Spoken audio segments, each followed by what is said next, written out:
Hey everyone, it's Phoenix C and welcome back to my channel. Today I'm going to do a review of my new iPhone 10 after using it for a month. So what I have here is the iPhone 10 Space Gray 256GB model. Before we proceed with the review, I will first share some of the reasons why I picked up this phone. So the first reason is because nagloloko na yung old phone ko. So I'm coming from a Samsung Galaxy S6 Edge. Bigla na lang siyang nagre-restart and it really annoys me. Since 2 years ko na siyang gamit, it's time for me to upgrade already. Then my Globe postpaid locking period for this phone already ended last September. So I tried to check out Samsung Galaxy Note 8 and S8. However, upon carefully inspecting their specifications, I realized that the camera and screen display improvement are not enough for me to upgrade. So I tried to wait for the iPhone 10 release. At first, I didn't like it because of the notch. But later on, I started to love the phone. But the last reason why I decided to buy the iPhone 10 is because of its camera. Yes, I do have a Canon G7X.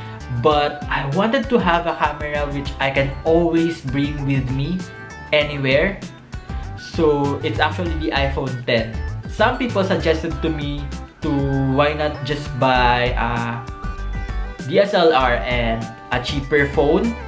But yeah, having an iPhone is pretty much having everything. You have your phone, you have your camera, and you have the ability to manage your social media accounts anywhere. If there will be one event where I can only bring one gadget, it would probably be the iPhone 10, simply because it can do everything.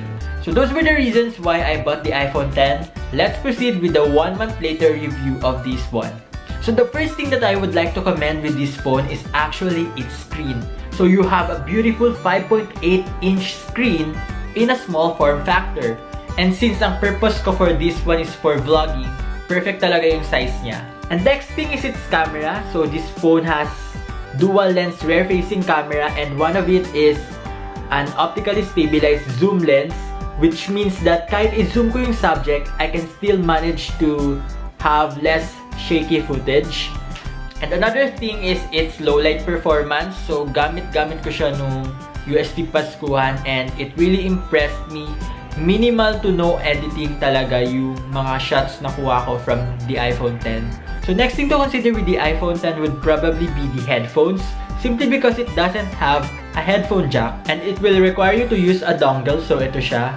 Then you will have to connect your headphones there, then plug it into your phone. So yun. For me, it's not a big deal.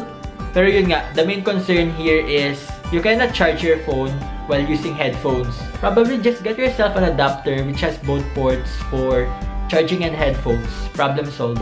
So next is home button. With the new iPhone 10, you no longer have that home button here.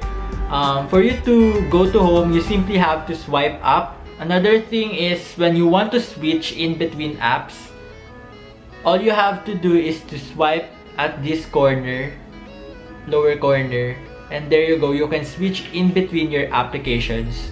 So I think it's more of a gesture-based navigation and you just have to get used to it. You simply close your apps by holding on to those and swipe up or simply press this minimize button. So next is the notch. Ito yung reason why I was holding back at first. Simply because nako-conscious ako sa design niya. I wish they just made it a perfect rounded rectangle here. But yeah, where will you put the camera and the sensors then? I wish they minimized the space eaten by the notch. Let's try to watch my last video from 2017. So full screen, it looks like this. And as you can see, I have text here. And if I will zoom it in, yun nga, naka-cut out yung information below and on the top. But yan, going back there, you have the black bar. So let's play the video. If you will zoom it in, it's just like that. Zoom out. It's just up to you whether or not you prefer to have black bars on the side and the full video, or if you prefer to maximize the whole screen but lose the details on top and bottom. I think Apple really intended to have this design, having that notch there to make them stand out from the other devices. Like from afar, you can already tell that he's holding an iPhone because of the screen. If you will ask me if it bothers me, at first yes, but now mas nangingibabaw na sa akin yung functionality of the phone over the looks. Because I really pick up this phone for creating content. Lastly is Face ID. With the removal of the home button, nawala rin yung Touch ID functionality which requires you to use your fingerprints to unlock your phone. Ngayon, face na yung ini-scan ng phone mo to unlock it. Let me show you how the screen can be unlocked. So one way of doing that is by pressing the lock button, and as you can see, it's trying to detect my face, and as I face it towards me, the lock icon just opened. So meaning, unlock na siya. Another way is by bringing your phone up like this. Yun. Okay, nag-unlock na siya, guys. Lastly, pwede mo rin gawin yung tap. Okay, nag-unlock na siya. Whenever I have notifications, and if it's other people who will glance at my phone, they will just see the notification by app, but the details on it are not revealed. But if it is me, much more detailed, dahil makikita mo kung ano yung mga message. You will be able to view the notification with more details. There are just instances that Face ID doesn't work whenever I wake up. If my face is half covered with pillow, and I try to unlock it, I will still have to move my face.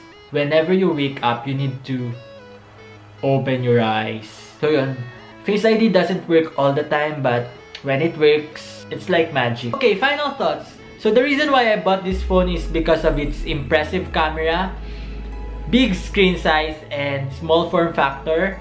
I think those are the top 3 considerations. And another thing is because I want to try the iOS. So it's my first iPhone ever.